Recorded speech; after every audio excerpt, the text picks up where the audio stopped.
11واں گناہ اور حرام کام، غیر اللہ کی قسم کھانا۔ اللہ سبحانہ و تعالی اپنی مخلوق میں سے جس کی قسم کھائے اس کو پورا حق حاصل ہے، لیکن مخلوق کے لیے غیر اللہ کی قسم کھانا کسی صورت جائز نہیں۔ افسوس کہ غیر اللہ کی قسم کھانا بہت سے لوگوں کی زبان پر چڑھا ہوا ہے۔ کسی چیز کی قسم کھانا اس کی تعظیم و بڑائی کی وجہ سے ہے، اور چونکہ تعظیم و بڑائی صرف اللہ تعالیٰ ہی کی شان کے لائق ہے، لہٰذا قسم بھی اسی کے نام کی اٹھانی چاہیے۔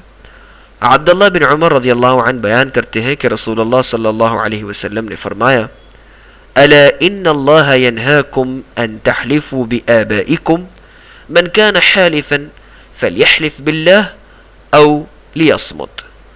صحیح بخاری دیکھیے فتح الباری جلد نمبر 11 صفحہ نمبر 530، صحیح مسلم حدیث نمبر 1646۔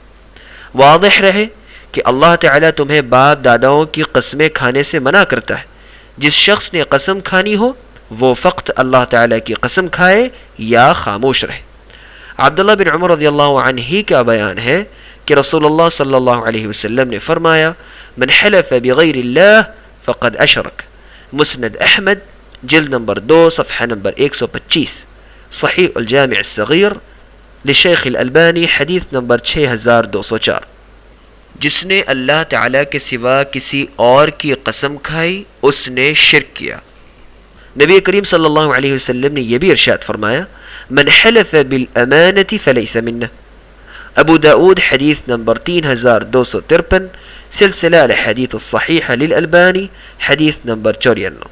جس نے امانت کی قسم کھائی اس کا ہم سے کوئی تعلق نہیں۔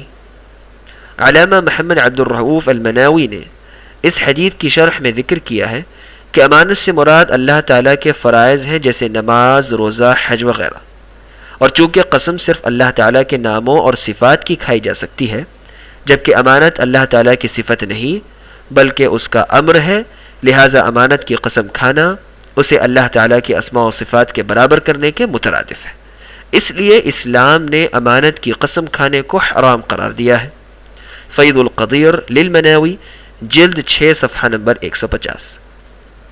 لہٰذا کعبہ، امانت، بزرگی، مدد، فلاں کی برکت، فلاں کی زندگی، نبی کے رتبے، ولی کے مقام، باپ دادا، ماں اور اولاد کے سر وغیرہ کی قسم کھانا ناجائز اور حرام ہے، اور جو ان میں سے کسی کی قسم کھا بیٹھے تو اس کا کفارہ یہ ہے کہ لا الہ الا اللہ پڑھے، اور یہ بات ایک صحیح حدیث میں رسول اللہ صلی اللہ علیہ وسلم سے یوں منقول ہے، من حلف فقال فی حلفه باللات والعزى فلیقل لا الہ الا اللہ۔ صحیح بخاری دیکھیے فتح الباری جلد نمبر 11 صفحہ نمبر 536۔ جس نے لات اور عزا مشرکین مکہ کے یہ مشہور بت ہوا کرتے تھے کی قسم کھائی، وہ بطور کفارہ لا الہ الا اللہ پڑھے، یعنی اللہ کے سوا کوئی معبود برحق نہیں۔ اور اسی سے ملتے جلتے متعدد ایسے شرکیہ الفاظ ہیں جو آج بعض مسلمانوں کی زبان پر عام ہیں، مثلا میں اللہ کی اور تیری پناہ میں آتا ہوں، میرا بھروسہ اللہ پر اور تجھ پر ہے، یہ اللہ کی طرف سے اور تیری طرف سے ہے، میرا اللہ کے سوا اور تیرے سوا کوئی سہارا نہیں، آسمان میں اللہ میرا سہارا ہے اور زمین میں تو میرا سہارا ہے، اگر اللہ اور فلاں شخص نہ ہوتا تو یوں اور یوں ہو جاتا، میں اسلام سے دستبردار ہوں، فطرت نے چاہا، اے زمانے کی ناکامی۔ اسی طرح ہر وہ جملہ بولنا حرام ہے جس میں زمانے کو برا بھلا کہا گیا ہو، مثلا یہ کہنا یہ زمانہ بہت برا ہے، یہ وقت بڑا منحوس ہے، زمانہ بڑا بے وفا ہے وغیرہ۔ زمانے کو گالی دینا دراصل اللہ تعالیٰ پر پلٹ آتی ہے کہ جو زمانے کا خالق ہے۔ اسی طرح ہر وہ نام جس میں غیر اللہ کی بندگی کا مفہوم پایا جائے، مثلا عبد المسیح، مسیح کا بندہ، عبد الرسول، رسول کا بندہ، عبد الحسین، حسین کا بندہ، یہ سب الفاظ شرکیہ ہیں، ان سے بچنا عقیدہ توحید کے لیے ضروری ہے۔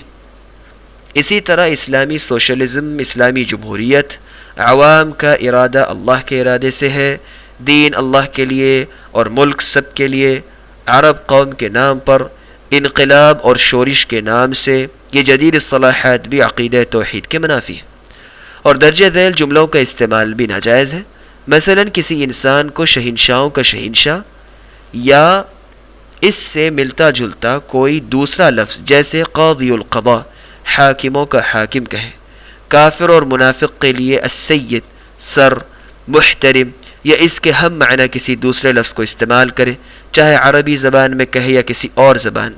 لفظ لو بمعنی اگر کا استعمال کرے، مثلا یوں کہے اگر میں یوں کرتا تو یوں نہ ہوتا، یا اگر میں اس طرح نہ کرتا تو اس کا نتیجہ یوں ہوتا، کیونکہ لفظ اگر شیطان کا دروازہ کھولتا ہے اور مقدر میں لکھی ہوئی بات پر ناراضگی، افسوس، ندامت اور حسرت کو ظاہر کرتا ہے۔ یا یہ جملہ کہ اے اللہ اگر تو چاہے تو مجھے بخش دے بھی درست نہیں، کیونکہ دعا میں پورا عزم اور وثوق مطلوب ہے۔ ان جملوں میں اگر اور کی بجائے پھر کا لفظ بولا جائے تو درست ہوگا، مثلا یوں کہیں میں اللہ پر بھروسہ کرتا ہوں پھر تجھ پر، اور مقصود اس سے یہ ہے کہ شرک کی طرف لے جانے والے تمام اسباب، ذرائع اور الفاظ کا سد باب کر دیا جائے، تاکہ انسان کا عقیدہ توحید ہر قسم کے دور و نزدیک کے شرکیہ شبہات سے محفوظ رہے۔ اس موضوع پر مزید وسعت کے لیے شیخ بکر ابو زید کی کتاب معجم المناہی اللفظیہ کا مطالعہ کیجیے۔